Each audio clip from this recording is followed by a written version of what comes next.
Sallallahu ala Muhammad, sallallahu alaihi wasallam. Kan meresap gitu.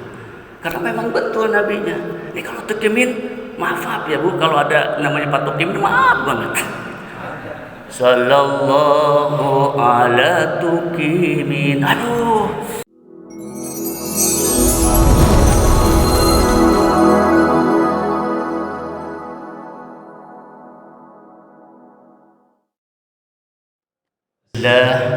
Walhamdulillah, wassalatu wassalamu ala rasulillah wa ala alihi wa sahbihi wa mawalah, la hawla wa la quwwata illa billah. Faqad qala Allah ta'ala fi kitabihil karim, a'udzu billahi samil alim minasy syaithanir rajim. Bismillahirrahmanirrahim. Ya ayyuhalladzina amanu udkhulu fis-silmi kaffah wa la tattabi'u khutuwatis syaitan inna syaitana kana lakum aduwwun mubin. Shadaqallahul azim wa sadaqa rasuluhun nabiyul karim. Wa nahnu ala dzalika minasy syahidin wasyakirin walhamdulillahi rabbil alamin. Al-mukarramun, para asatiz, para kesepuhan, bapak-bapak, ibu-ibu, hadirin hadirat jamaah subuh Masjid An-Nur yang berbahagia, seyogianya sesuai yang diumumkan panitia bahwa pada pagi ini yang bertindak sebagai penceramah atau kuliah subuh adalah Syekhul Al-Mukarram Bapak Dr. Makhrus Ilmawa. Semalam masih saya komunikasi dengan beliau dan beliau komitmen untuk hadir. Tapi mungkin ada halangan, saya tidak tahu. Namun tidak menyurutkan kita untuk tetap semangat dalam girah, dalam rangka taqarrub ila Allah. Oleh karenanya tidak ada rotan akan terjadi. Jadi daripada tidak ada orang, saya pun jadi gitu kira-kira. Jadi pada pagi ini judulnya adalah sarapan pagi. Karena guru kita semalam menyampaikan bahwa di dalam tubuh kita itu kan ada dua bagian. Ada bagian luar, ada bagian dalam. Bagian luar itu hanya fisik saja satu. Tapi bagian dalam itu ada 4 kan gitu.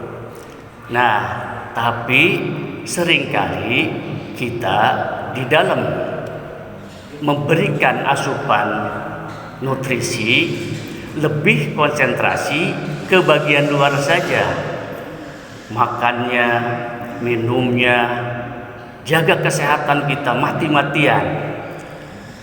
Padahal hanya satu bagian luar saja, tapi itu memang penunjang untuk kesehatan keseluruhnya. Karena kalau badan kita sehat, diharapkan rohaninya juga sehat.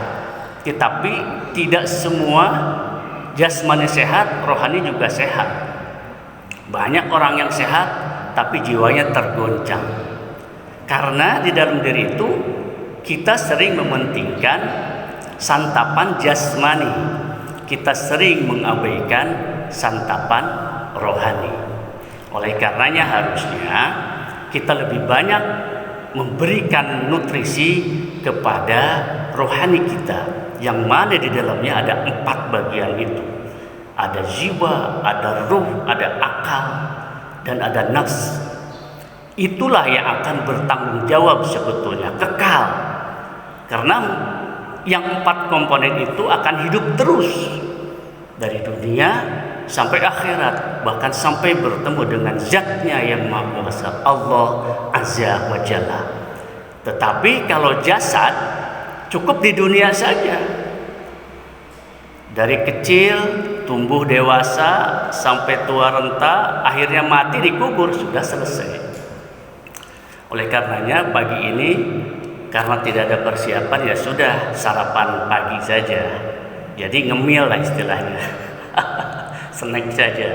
Jadi jangan terlalu berat, karena kalau berat saya serahkan ke guru-guru saya saja, yang insya Allah kedepannya juga banyak yang akan memberikan pelajaran kepada kita.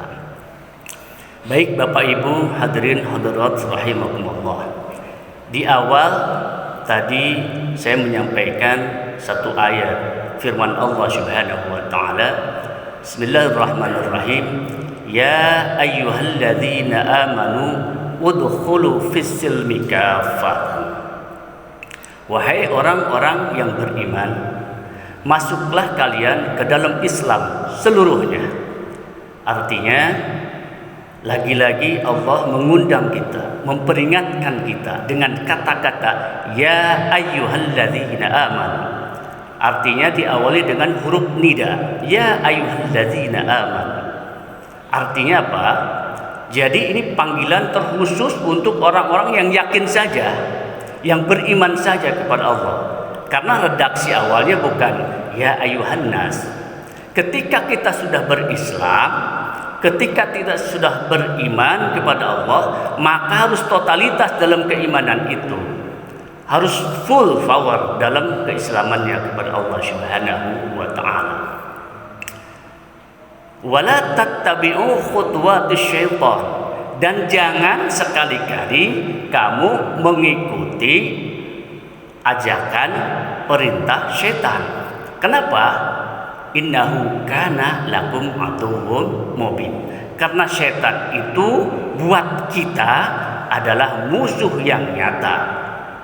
Di sini juga banyak tuh setan yang tidak kelihatan maupun yang kelihatan. Apa yang kelihatan? Saya kasih contoh saja, HP. Nah, itu kadang-kadang kalau dalam beribadah suka jadi setan. Kenapa? Ya lagi lagi sholat, selfie. Oh, saya lagi sholat nih, gitu. Hey guys, saya lagi jamaah taraweh nih. Wah, hujan-hujan, alhamdulillah masih bisa ke masjid. Wah, itu jadi setan itu. Karena hatinya tidak sampai kepada Allah, hanya kepada WA saja. Itu salah satu contoh. Nah, lalu Imam Ar-Razi di dalam tafsirnya menafsirkan ayat ini, udkhulu fis-silmi kafah. Kalau berislam harus totalitas, harus kafah, keseluruhan. Dari mulai fisik tadi sampai batin, dari mulai perilaku sampai tabiat, semua harus islami. Kalau kita memang sudah menyatakan diri kita Islam, paling tidak ada 5 komponen yang harus dilengkapi apabila kita ingin muslim kafah. Yang pertama, harus ada aspek ideologi, aspek keyakinan yang benar. Karena belum tentu kita merasa beriman, padahal iman kita belum benar. Banyak sekali contoh, misalnya sekarang itu banyak sedikit-sedikit bikin viral tentang keyakinan. Saya masih ingat di antara Jawa dan Jawa Tengah dan Jawa Barat, daerah Brebes sekitarnya kurang lebih, itu ada seseorang yang namanya Tukimin. Pak Tukimin itu entah pesantren di mana, tiba-tiba pulang bawa agama baru. Namanya apa? Jasun, agama Jawa Sunda. Dia mengaku-ngaku sebagai nabi. Itu beberapa tahun yang lalu. Cuma saya pikir ya, kalau nabinya Tukimin, dan anehnya banyak yang ikut. Pengikutnya ribuan itu. Cuma saya suka berpikir, kalau kita punya Nabi ya Rasulullah, Nabi Muhammad SAW, kan sholawatnya juga ya Allah enak banget gitu. Sallallahu ala Muhammad, sallallahu alaihi wasallam, sallallahu ala Muhammad, sallallahu alaihi wasallam. Kan terasa gitu, karena memang betul nabinya. Ini kalau terjemin, maaf ya Bu, kalau ada namanya Pak Tukim, maaf banget. Sallallahu ala tukimin. Aduh, kok rasanya gimana gitu? Itu baru dari ya kata-katanya saja, belum ajarannya. Artinya apa? Ini salah satu contoh bahwa ketika kita berislam, keyakinannya harus benar, benar sesuai tuntunan Allah dan Rasulnya. Makanya Allah memberikan kitab melalui Nabi kita Muhammad sallallahu alaihi wasallam itu menjadi hujah, menjadi pedoman yang nyata, yang pasti. Makanya harus kita baca. Apa itu? Al-Quran yang pada bulan ini Allah turunkan kepada Nabi kita Muhammad sallallahu alaihi wasallam untuk dibaca, untuk diamalkan oleh kita semua sebagai umatnya. Itu satu. Keyakinannya harus benar sesuai tuntunan Allah dan Rasulnya yang ada di dalam Al-Quran dan hadis Nabi kita Muhammad sallallahu alaihi wasallam. Jangan melenceng sedikit pun. Tidak ada kemusyrikan di dalamnya, tidak ada kesesatan di dalamnya. Tanamkan di dalam diri kita keimanan, keyakinan, ideologi yang benar. Yang kedua harus dipenuhi oleh kita adalah ketika kita mau berislam dengan kafah, ada aspek ritual. Imannya sudah benar, satu-satunya Tuhan adalah Allah. Kita meyakini tidak ada nabi selain Nabi Muhammad yang terakhir. Tetapi ritualnya, ibadahnya kita abaikan. Itu juga tidak betul. Oleh karenanya aspek ritual ini harus kita laksanakan juga sesuai ketentuan Allah dan Rasulnya. Ada ritual yang sifatnya mahdhah, sholat 5 waktu. Saat ini kita menjalankan puasa, ada mengeluarkan zakat, ada berhaji jika mampu. Nah, itu adalah ritual yang mahdhah. Ada lebih banyak lagi yang ghairu mahdhah. Sunnah-sunnah rawatib, berinfak, amal jariyah dan lain sebagainya, berbuat baik kepada tetangga, berbuat baik kepada hati tolak, menebarkan dakwah yang baik sesuai tuntunan Allah dan Rasulnya. Itu akan menjadikan titik-titik kesempurnaan di dalam diri kita, di dalam berislam dan beriman kepada Allah Subhanahu wa ta'ala. Yang ketiga, aspek intelektual. Artinya keilmuan. Kita beragama, kita beriman tanpa ilmu mustahil juga. Tidak akan sempurna keimanan kita tanpa dibarengi dengan ilmu. Oleh karenanya kata Nabi, talabul ilmi minal mahdi ilal lahdi.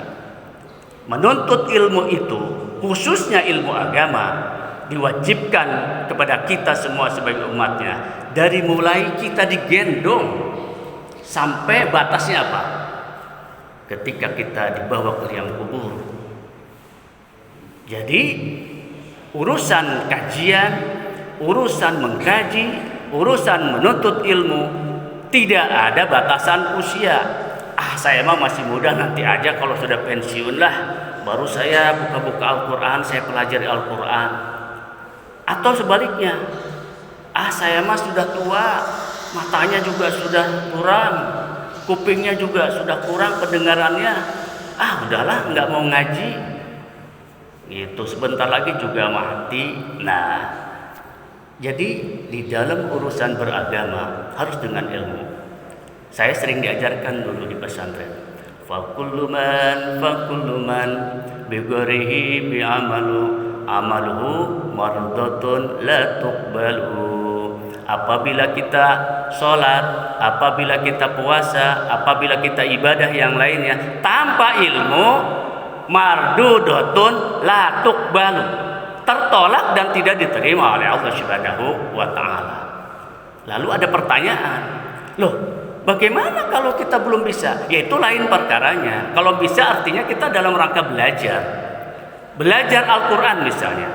Ketika salah dapat pahala 1. Dapat pahala 1. Tapi dalam belajar. Tetapi kalau kita sudah merasa bisa, saya sudah bisa baca Al-Quran, salah, berdosa dia. Oleh karenanya, setiap kita baca Quran, setiap kita mengkaji ilmu, niatkan di dalam diri kita bahwa kita sedang iftida, sedang belajar, mubtadi fit nafsi. Jadi belajar, terus belajar sampai akhir hayat merenggut kita. Lalu yang keempat adalah ada aspek konsekuensi. Nah, kita seringkali tidak konsekuen. Kita merasa percaya kepada Allah, kita merasa menjadi orang Islam, tetapi nah, kecil saja.